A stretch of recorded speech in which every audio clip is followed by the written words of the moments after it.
Toronto's usually a seller's market where the buyer can negotiate their terms. Is that the case right now? Right now, it is very much a buyer's market. And usually when people hear the term buyer's market, they're assuming great deals. And absolutely, there are some good deals to be had. But what's happening for us is instead of chasing, we're choosing. That means we're getting the neighborhoods we want, the streets we want, ability to do due diligence and more thorough due diligence. Not just your home inspection, but drain inspections. We're bringing contractors through to understand how much work this is going to cost. We're able to negotiate after an inspection. These are things that very, very rarely happen in a Toronto market. If you are thinking about buying, come talk to us because it is more than price right now, and we're helping people take advantage of that.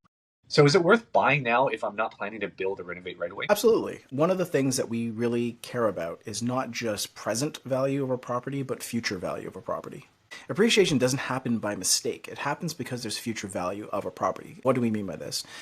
Maybe it's duplex potential, or it's laneway ready, or you're in a good zone where you can do multifamily or even large multifamily.